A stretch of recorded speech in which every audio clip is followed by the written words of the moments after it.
दिल्ली वालों को जमकर शराब पिलाने और उससे मोटी कमाई करने के चक्कर में फंसे अरविंद केजरीवाल और मनीष सिसोदिया की मुश्किलें बढ़ती जा रही हैं। एलजी वीके सक्सेना ने पहले मनीष सिसोदिया के खिलाफ सीबीआई जांच की सिफारिश कर केजरीवाल सरकार को मुश्किल में डाल दिया। उसके बाद उन्होंने उन अधिकारियों के नाम पूछ डाले जिन्होंने इस कमाऊ खाऊ शराब नीति बनाई थी, और अब एलजी ने एक और जांच शुरू करवा दी है।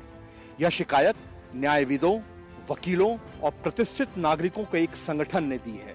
इस पर जांच के आदेश दे दिए गए हैं। पहले वाली शिकायत के आधार पर उपराज्यपाल सीबीआई जांच की सिफारिश पहले ही कर चुके हैं। शिकायत में कहा गया है कि दिल्ली में शराब का लाइसेंस देने में गंभीर अनियमितताएं सामने आई हैं। इस पर उपराज्यपाल वीके सक्सेना ने मुख्य सचिव को उनको सत्यापन और जांच के आदेश दिए हैं। यह भी कहा गया है कि 14 दिनों के अंदर इस पर रिपोर्ट तैयार करें और उनको और मुख्यमंत्री केजरीवाल को भेजें।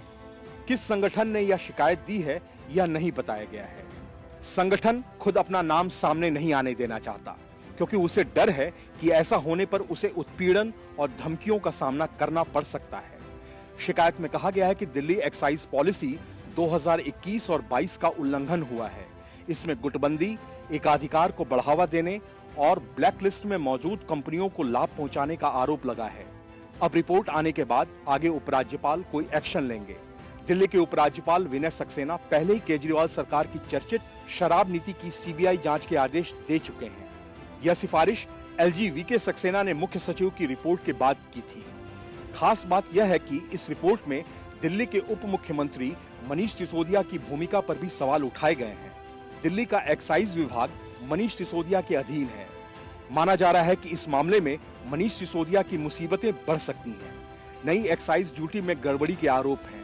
आरोप है कि नई एक्साइज पॉलिसी के जरिए शराब लाइसेंस धारियों को अनुचित लाभ पहुंचाया गया। लाइसेंस देने के नियमों की अनदेखी की गई। टेंडर के बाद शराब ठेकेदारों के 144 करोड़ रुपए माफ कर दिए गए। रिपोर्ट में कहा गया है कि इस नीति के जरिए कोरोना के बहाने लाइसेंस की फीस माफ की गई। रिश्वत के बदले शराब कारोबारियों को लाभ पहुंचाया गया।